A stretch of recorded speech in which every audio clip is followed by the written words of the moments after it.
आज चाहिँ म अर्पितलाई टेस्ट म्याचको बारेमा केही सिकाउँछु र उसलाई आएको चिजहरू चाहिँ सोध्छु है त। अर्पित, टेस्ट म्याच कति दिनको हुन्छ? 5 डेजको हुन्छ है। अनि त्यसपछि टेस्ट म्याचमा कुन जर्सी लाउँछ? व्हाइट कलरको। अनि टेस्ट म्याचमा कुन कुन बल युज हुन्छ? कुन कुन कलरको?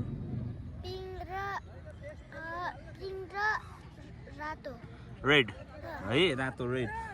टेस्ट म्याचमा चाहिँ दुईटा इनिङ हुँदाखेरि अहिले चाहिँ वर्ल्ड टेस्ट च्याम्पियनसिप भएको हुनाले चाहिँ आफ्नो घरेलु टिमलाई फाइदा हुने गरी चाहिँ पिच बनाएको हुन्छ। त्यही भएर चाहिँ अहिले 2 दिन 3 दिनमा चाहिँ टेस्टको नतिजा आउँछ होइन।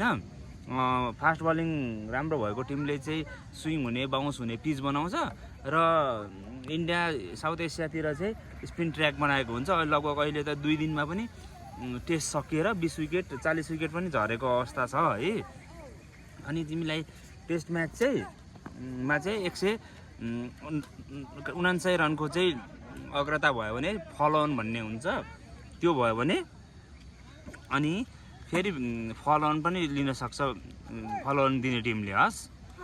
अनि तिम्रो लन्च ब्रेक हुन्छ, टी ब्रेक हुन्छ। अनि टी ब्रेक भनेको चाहिँ खाजा खाने टाइम हो होइन। त्यो चाहिँ लन्च ब्रेक भनेको खाना खाने टाइम, त्यो चाहिँ तिम्रो उमा हुन्छ, डे टेस्ट क्रिकेटमा हुन्छ। अनि खाजा खाने टाइम चाहिँ लगभग 2 घन्टा फरकको 2 घन्टा फरकको सेसन हुन्छ। अनि तिमीलाई अनि एउटा चाहिँ डे नाइट टेस्ट हुन्छ, त्यसमा चाहिँ डिनर ब्रेक हुन्छ र टी ब्रेक हुन्छ है, बुझ्यौ। अनि टेस्ट क्रिकेटमा सबभन्दा धेरै रन हान्ने खेलाडी चाहिँ एउटा इनिङमा चाहिँ 400 रन हानेको छन्। ब्रायन लारा भन्ने अस्ति त्यो ग्राउन्डमा नै आउनुभएको थियो, उहाँले चाहिँ 400 रन हान्नुभएको छ है, 400 रन। अनि अनिल कुम्ब्लेले चाहिँ लगभग 10 विकेट लिएको जस्तो लाग्छ। मैले चाहिँ बिर्सियो होला, पहिले मैले यसमा चाहिँ सुनेको थिएँ होइन। भारतका लेग स्पिनर अनिल कुम्ब्लेले चाहिँ 10 विकेट लिएका छन्, बुझ्यौ। अनि डे नाइट टेस्टमा चाहिँ पिङ्क बल युज हुन्छ भने डे क्रिकेट टेस्ट क्रिकेटमा चाहिँ रेड कलरको। राति भयो भने चाहिँ पिङ्क कलर। अनि त्यसपछि डे टेस्ट म्याचमा चाहिँ रेड कलर हुन्छ, बुझ्यौ। अनि तिमीलाई पहिलो दिन चाहिँ 90 ओभरको गेम हुन्छ भने दोस्रो 90 ओभर हुन्छ, किनकि 90 ओभरै त्यो भित्र गर्नुपर्ने हुन्छ।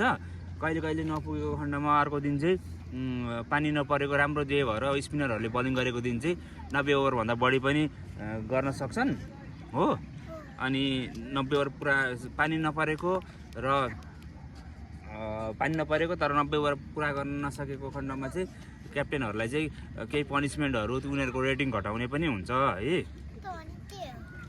त्यो भनेको चाहिँ तिमीलाई आइसिसीको नियममा चाहिँ खेलाडीहरूलाई चाहिँ डिसिप्लिन अब हुन्छ नि, क्याप्टेनलाई चाहिँ त्यो 90 ओभर कम्प्लिट गर्न नसकेकोले उसको म्याच फीहरूको पैसा काट्ने पनि हुन्छ। अनि धेरै नियम हुन्छ, यसको बारेमा चाहिँ मलाई पनि त्यति थाहा छैन। तर त्यो 90 ओभर पुरा गर्न सक्यो भने चाहिँ राम्रो हुन्छ, बुझ्यौ।